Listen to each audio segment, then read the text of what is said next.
ये तीसरा चुनाव है जब ममता बनर्जी को लगातार साम दाम दंड भेद से हराने की कोशिश की जा रही है, लेकिन वो पहले भी खड़ी थी और आज भी खड़ी है।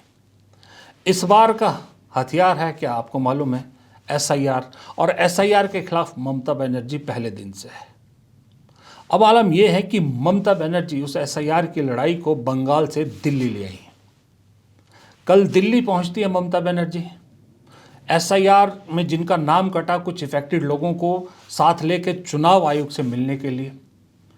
उससे पहले ही बंगाल भवन के बाहर दिल्ली पुलिस को तैनात देखकर ममता बनर्जी भड़क जाती है।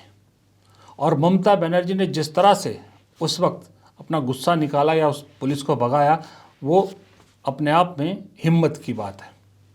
उसके बाद ममता बनर्जी उन सारी इफेक्टेड पार्टीज़ को और अपने सांसदों को लेकर चुनाव आयोग पहुंचती है, चुनाव आयुक्तों से मिलने के लिए, मुख्य चुनाव आयुक्त से मिलने के लिए। लेकिन सब के सब काले कपड़े में। चुनाव आयुक्त मिले, मुख्य चुनाव आयुक्त ज्ञानेश कुमार मिले, मिलना पड़ा। इस बार वो बहाना नहीं चला कि भीड़ ज़्यादा है, इतने लोगों से नहीं मिल सकते, जैसे एक बार विपक्ष के डेलीगेशन से मिलने से मना कर दिया था। मिले, और न सिर्फ मिले, ममता बनर्जी ने उन्हें पूरी खरी खोटी सुनाई। देखिए, हमको बहुत दुख हुआ है, तकलीफ भी हुआ है। हम बहुत दिन दिल्ली में पॉलिटिक्स किया है। हम 4 टर्म्स मिनिस्टर थे, 7 टर्म्स MP थे, लेकिन हम कभी ऐसा इलेक्शन कमीशन को नहीं देखा जिन्होंने इतना एरोगेंट है, ग्रेट लायर है। हम उनको कहा था कि आपको कुर्सी को रेस्पेक्ट करते हैं, because no chair is permanent for anybody, one day you have to go, but don't create this precedent and only why Bengal is being targeted. लोकतंत्र में इलेक्शन होता है, डेमोक्रेसी का फेस्टिवल, और आपने क्या किया? पहले 58 लाख लोगों को वोट दिया, निकाल दिया, और उनको आप डिफेंड भी करने नहीं दिया। एआई का नाम पे सिवा खाना कौन है? और इलेक्शन कमीशन का कोई नहीं है, बीजेपी का IT सेल का है। दोस्तों, कुछ दिन पहले आपको एक तस्वीर दिखाई थी मैंने मोदी जी की, जहां एक इंडिया टुडे मैगजीन ने मोदी जी को शेर की सवारी, मतलब टाइगर की सवारी करते दिखाया था।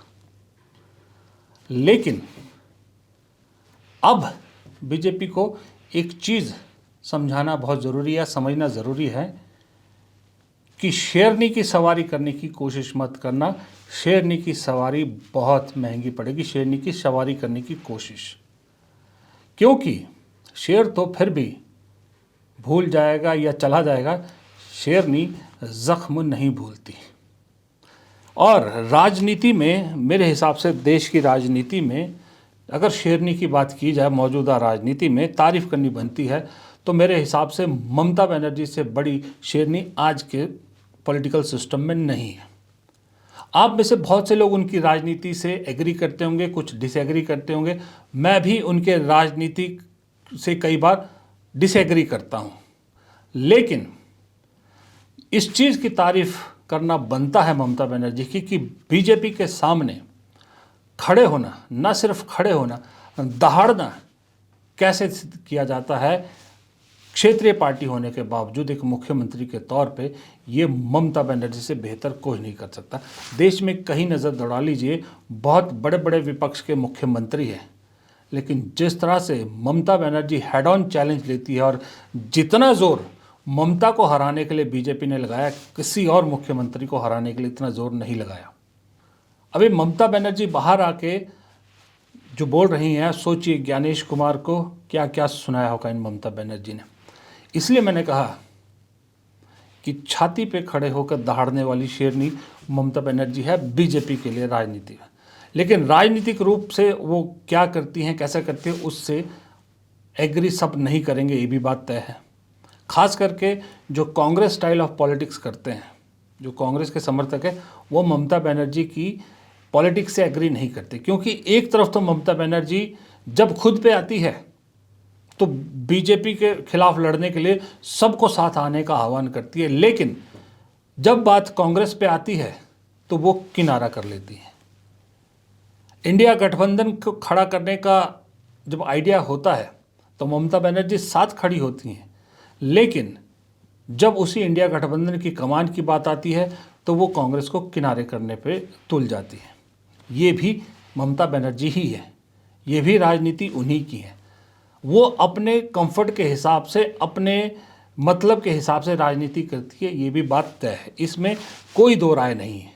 लेकिन आज मैं सिर्फ इसलिए बात कर रहा हूँ कि जो उनका स्टाइल ऑफ चैलेंजिंग है या जो दिलेरी है राजनीति में, वो काबिले तारीफ है। क्योंकि मैंने 10 साल में, 12 साल हो गए बीजेपी सरकार को, पर पिछले 7 साल में, 8 साल में अगर आप मान के चलें, बहुत से बड़े बड़े नेताओं को बीजेपी के आगे नतमस्तक होते देखा है। बहुत से बड़े बड़े तुर्रम खानों को पर्दे के पीछे से बीजेपी के हाँ में हाँ मिलाते देखा है। बहुत से तुर्रम खानों को दुम दबा के बैठते हुए देखा है। ममता बनर्जी के अलावा एक और महिला थी इस देश में जो राजनीति में बहुत दिलेर मानी जाती थी। आज वो कहाँ है आपको मालूम है? मैं मायावती की बात कर रहा हूँ। ममता बनर्जी जो पहले भी बीजेपी के साथ रह चुकी हैं, उनकी सरकार में, एनडीए सरकार में मंत्री भी रह चुकी हैं, उन्होंने इस चैलेंज को बाकियों से ज़्यादा बखूबी निभाया। इसलिए मैंने कहा दिल्ली में राहुल गांधी और राज्य में ममता बनर्जी, दो ऐसे चैलेंजर हैं जो बीजेपी जिनको टेम नहीं कर पाई, जिनका कुछ नहीं उखाड़ पाई। और ये दर्द कहीं ना कहीं मोदी जी और शाह जी को है, रोज़ उठता है ये दर्द। इसीलिए राहुल गांधी के पीछे भी एक पूरा सिस्टम लगा दिया जाता है और ममता बनर्जी के भी। फ़र्क सिर्फ इतना है कि ममता बनर्जी के खिलाफ सिस्टम तब ऑपरेशनल होता है जब बंगाल में चुनाव होने वाले होते हैं, लेकिन राहुल गांधी के खिलाफ 12 महीने 7 दिन 365 दिन साल के कंटिन्यू रहता है, 24 घंटे कंटिन्यू रहता। फ़र्क इतना है। लेकिन एक चीज़ और है, कुछ दिन पहले मैंने एक वीडियो में कहा था, 2-3 बार कह चुका हूँ, वो भी गांठ बांध लीजिए आप। जब जब बीजेपी का महिलाओं से मुकाबला होता है तब तब बीजेपी डरती है, तब तब मुँह की खाती है। 3 महिलाएं मैंने आपको गिनाई थी, सोनिया गांधी, ममता बनर्जी और अब प्रियंका गांधी। तीनों ही वक्त वक्त पर बीजेपी पर भारी पड़ी हैं। अब सोनिया गांधी एक्टिव पॉलिटिक्स से थोड़ा दूर हो रही हैं, लेकिन जिस वक्त बीजेपी ऊपर उठ रही थी तब सोनिया गांधी थी जिन्होंने बीजेपी को सत्ता से बाहर करके फिर यूपीए की सरकार बनाई थी। अब ममता और प्रियंका गांधी है। काश मायावती भी खड़ी रहती तो शायद आज उत्तर प्रदेश में कुछ और ही सीन होता। लेकिन खैर, उनकी अपनी राजनीति है। पर देश की राजनीति में महिलाओं का मुकाबला करने में बीजेपी शुरू से कमज़ोर रही है। जब तक इंदिरा गांधी थी तब तक भी न जनसंघ न बीजेपी मुकाबला कर पाई।